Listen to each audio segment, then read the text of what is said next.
welcome Ladles and Jelly Spoons, new and old. Welcome to Kai Mathy's YouTube channel, broadcasting live by videotape from the Orbital Broadcast Bunker, Britain's first and only airborne subterranean studio. We are once again taking a break from Dugatorial to bring you 5 minutes worth of retro video game facts to see you through the weekend. Oh, much like the fish I bought the other day. Sorry, what? They had their eyes in, so they will see me through the weekends. Well, quite. I'm just going to say don't give up your day jobs yet, lads, okay? Okay, following last Friday's 5-minute facts about Tenchu stealth assassins, we thought it only right that this week we bring you a cheese board of facts on Tenchu 2, Birth of the Stealth Assassins.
Released in the year 2000, Tenchu 2, Birth of the Stealth Assassins is the second entry in the Tenchu series. Developed by Acquire for the PlayStation 1, it was published in the West by Activision and in Japan by Acquire. The third-person stealth action game is a prequel to Tenchu Stealth Assassins, following the early lives of the Azuma ninjas Rikimaru and Ayame, as they and their fellow ninja Tatsumaru must confront the militant force called the Burning Dawn.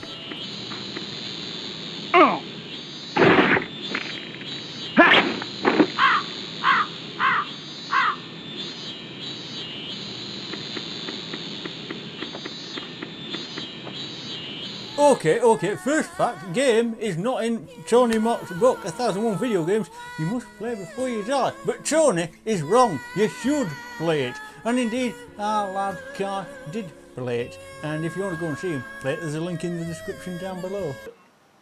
I'll get on to that in a minute because Ricky's kicking ass and taking names. It's Godo and Shionsai! Like some kind of 70s detective drama. Pat, I just thought you'd like to know that apparently we've had some news. Keith has fallen out of an aeroplane, but it's okay, he's alive. Him and his brother were flying from North Wales to Clapton. Oh Lord, that's incredible.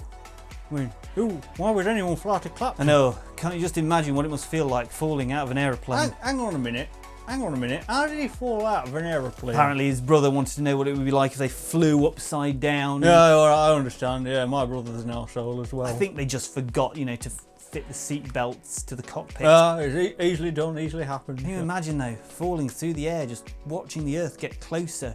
What kind of things fill your thoughts as you're falling? I'm more concerned about what's filling your flying suit. You'd be thinking, oh God, let me live. Just save my life and I'll change my ways. Save my life and I'll never go up in a plane with my brother again, that's for sure. Plummeting through the air, and then all of a sudden he hits the ground and starts thinking he's dead, and then he opens his eyes and he's got a reprieve. Is that the 4-door model or the 2-door model? No, a reprieve from death. You'd get up and everything in life would seem so sweet.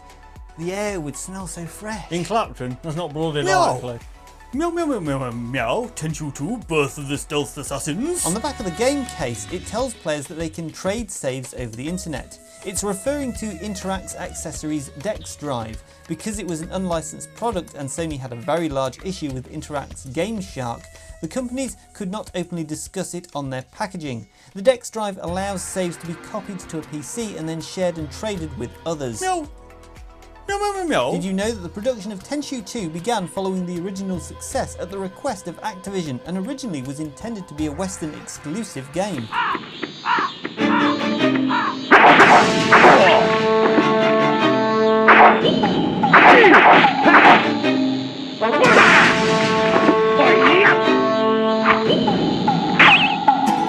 Despite being developed by Acquire, the Tenchu IP was still owned by Sony Music Entertainment Japan.